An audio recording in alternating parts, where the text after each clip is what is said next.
Bonjour à tous et bienvenue dans cette nouvelle vidéo horreur. Aujourd'hui, je vous présente 3 histoires d'horreur inspirées des récits du subreddit Let's Not Meet français. Si vous appréciez ce genre de contenu, n'hésitez pas à le montrer en laissant un commentaire, en mettant un pouce en l'air et en vous abonnant à la chaîne. Ne perdons pas de temps et plongeons dans la première histoire. Aujourd'hui, j'ai décidé de vous raconter un événement qui m'est arrivé aux alentours de mes 19 ou 20 ans, j'en ai aujourd'hui 22, et que je n'ai pas raconté à grand monde depuis. Il y a donc quelques années, je vivais encore chez ma mère, qui habitait une petite commune de Seine-et-Marne, dans laquelle j'ai toujours vécu et que je connais donc par cœur. Je rentrais d'une petite soirée tranquille avec mes amis, et il faisait donc déjà nuit, environ 23 heures. En descendant du bus, j'emprunte toujours le même chemin pour rentrer chez moi. Ce chemin est constitué de 2 longs trottoirs sans carrefour, séparés par une route. Comme d'habitude, je prends le chemin gauche, plus pratique pour moi. À l'époque, j'habitais une résidence HLM qui était composée de 3 entrées, l'entrée numéro 8, spécifique aux propriétaires, puis 2 minutes de marche après, l'entrée 10, et encore 2 minutes de marche après, l'entrée 12, qui étaient toutes 2 spécifiques aux locataires. Aucune de ces entrées n'est jamais fermée à clé, il suffit simplement de pousser la grille qui sert de porte d'entrée. J'habitais l'entrée numéro 10. Il faut également savoir que tout le long du chemin, les lampadaires étaient toujours en panne, et ma seule source de lumière était donc la lune. Souvent, je décide de passer par l'entrée numéro 8, même si mon entrée, officielle, se situe un peu après, car passer par le 8e permet de rejoindre ma maison plus rapidement. Au moment de pousser la grille du 8, je ressens une énorme boule au ventre, chose qui ne m'arrive que très rarement. Je ne suis pas une personne de nature très angoissée et, surtout, je n'angoisse jamais sans raison apparente, je suis plus du genre à tout rationaliser. Je décide donc de rationaliser ma peur soudaine sans raison apparente, puisqu'il n'y a strictement aucun élément inhabituel autour de moi. L'allée de la résidence est vide, et celle-ci est éclairée par 2 petits lampadaires fixés sur des marches se situant à environ 20 mètres de là où je me trouve. Cette allée est donc légèrement plus éclairée que le long chemin que je viens d'emprunter, mais tout l'environnement reste malgré tout très sombre. À la fin de l'allée, endroit qui n'est donc pas très éclairé, il y a 2 gros blocs de boîtes aux lettres face à face et, derrière le bloc droit, je sais qu'il y a une toute petite impasse qui sépare les boîtes aux lettres d'un jardin d'une des maisons de l'allée. Au fond des blocs de boîtes aux lettres, se situe un parking extérieur, sur lequel était garée une camionnette que je n'avais jamais vue auparavant, ces derniers éléments seront très importants pour la suite. Toujours avec cette boule au ventre, je décide quand même de retirer mes écouteurs, et de continuer à avancer. Je fais alors quelques pas, et cette boule au ventre commence à prendre une ampleur encore plus intense qu'avant, mais il n'y a toujours rien d'inquiétant autour de moi. Puis je n'arrête pas de me répéter en boucle dans ma tête, ne prends pas ce chemin, mais je ne sais toujours pas pourquoi. Je me force à continuer, en essayant toujours de rationaliser la chose, mais ma petite voix devient de plus en plus forte, et ma boule au ventre de plus en plus importante et je reste alors complètement paralysé, ne pouvant ni avancer, ni reculer.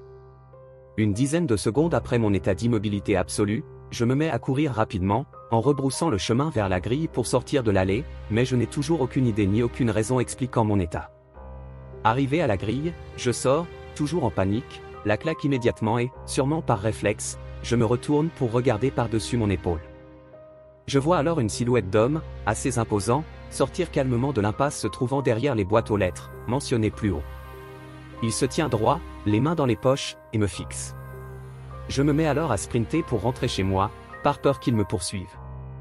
En courant, je regarde constamment derrière moi, mais je n'ai pas été suivi. Ce qui m'a toujours angoissé par la suite, ça a été de ne pas savoir ce qu'il me serait arrivé si j'avais décidé de continuer mon chemin puisqu'à accent grave un moment ou à un autre, j'aurais dû passer par ces boîtes aux lettres et, donc, inévitablement par l'impasse dans laquelle cet homme se cachait. À l'heure actuelle, je peux encore m'imaginer de nombreux scénarios sur ce qui aurait pu m'arriver ce soir-là, du 6-0 au kidnapping. Je peux toujours me demander si la camionnette aperçue plus tôt était liée d'une manière ou d'une autre à cet homme, mais une chose est sûre, c'est qu'un homme volontairement caché dans un cul-de-sac, qui ne sort qu'au moment où il s'aperçoit que je fais demi-tour en me fixant, ne présage jamais rien de bon, et je ne serai jamais en mesure de savoir ce qu'il serait passé si, pour une fois, je n'avais pas écouté mon instinct. Merci à toi pour ton histoire et on espère que tu t'en es remis. Passons sans transition à la deuxième histoire. Bonjour, je vais vous raconter une histoire qui s'est passée quand j'avais 16 ans. Je m'appelle Rio et voici mon histoire. J'avais une amie, qui s'appelle Charlie, qui adore les animaux. Elle a 4 chats, un chien, un serpent, bref, elle en a beaucoup. Elle nous, je dis nous parce que j'ai d'autres potes, un souriant avec bouche ouverte et sueur froide, a invité à aller à un zoo. Bien sûr, nous, comment on l'aime, on a accepté. Donc on va au zoo à la date prévue et on visite le zoo. Voilà, vous avez le contexte pour maintenant. Après notre visite, nous marchons dans la ville d'Aix-en-Grave-Côté. Quand soudain on passe devant une grange tout pourrie. Elle a moisi à cause de l'humidité. Mais au-dessus des deux portes, il y a un drapeau qui indique des dauphins. Aussi, on n'avait jamais vu cette grange. Charlie, fan d'animaux, veut savoir qu'est-ce qu'il y a dedans, bien sûr. Elle touche la poignée et, la porte s'ouvre toute seule. Nous qui sommes derrière à la regarder, je suis le premier à avancer CERSL. Mes amis me suivent. Dans la grange, il y a plein de cages avec des animaux dedans, chats, chiens, iguanes, souris, musaraignes, bref, il y en a beaucoup. Mais quel rapport avec des dauphins? Je dis donc à mes amis qu'il faut qu'on s'en aille. Ils refusent. Je leur redemande et ils acceptent. Charlie, elle, pense qu'on va les revoir vu qu'elle pense que ça va être bientôt des animaux du zoo. En sortant, une ombre semble vouloir se cacher derrière la branche. Dès que je le ai vu, j'ai vu que l'ombre avait une pelle. Je le dis à mes amis qui ne me croient pas. Je me dis que j'ai sûrement rêvé. J'avais l'impression de quelqu'un me suivait. En me tournant, personne n'était derrière moi. Par contre, en me retournant, j'ai entendu un chat qui miaulait comme s'il avait mal. Ensuite un chien. Et puis plein de cris d'animaux.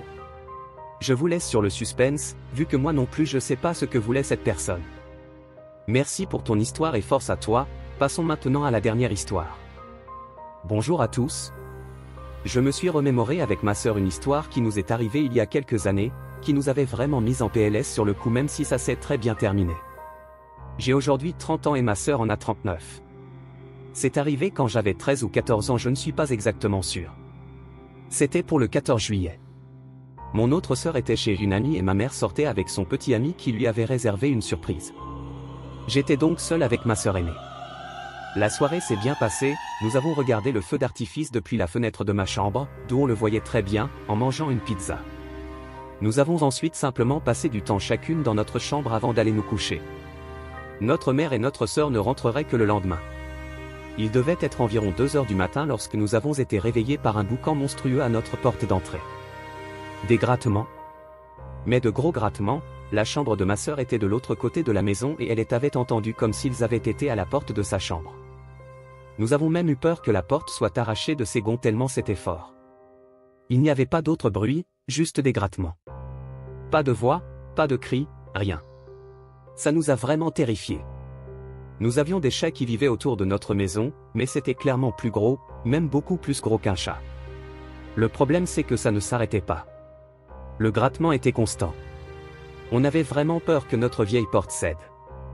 Nous sommes remontés à l'étage jusque dans ma chambre pour y ouvrir la fenêtre et regarder de là ce que c'était. C'était un chien.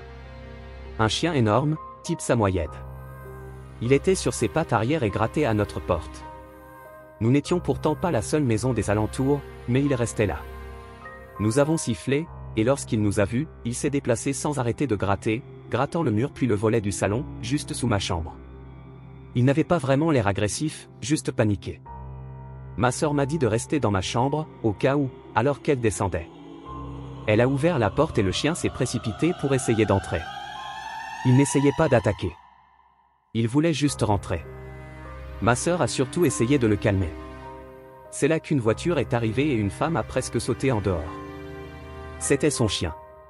Sa famille avait utilisé des pétards pour fêter le 14 juillet et son chien avait eu tellement peur qu'il s'était sauvé. Elle nous a remerciés et l'ont emmené. Une fois calmés, nous nous sommes rendus compte qu'il y avait du sang absolument partout, sur la porte, le mur et les volets. Le chien avait gratté au point de s'en faire saigner les pattes. On aurait que quelqu'un avait été assassiné devant chez nous. Ce qui nous rend toujours perplexes aujourd'hui, c'est que ce chien est venu directement chez nous, alors que nous ne l'avions jamais vu. Après des discussions avec les voisins, il semble qu'il n'ait gratté à aucune autre porte. Ces gens vivaient pourtant de l'autre côté de la ville. Nous avons nous-mêmes des chiens mais, nous n'étions certainement pas les seuls, donc pourquoi notre maison? La conclusion de cette histoire est plutôt simple et nous en rions aujourd'hui, mais nous avions vraiment eu peur. Merci d'avoir suivi la vidéo, si vous voulez d'autres histoires d'horreur dans le même style, abonnez-vous et laissez des commentaires. À bientôt!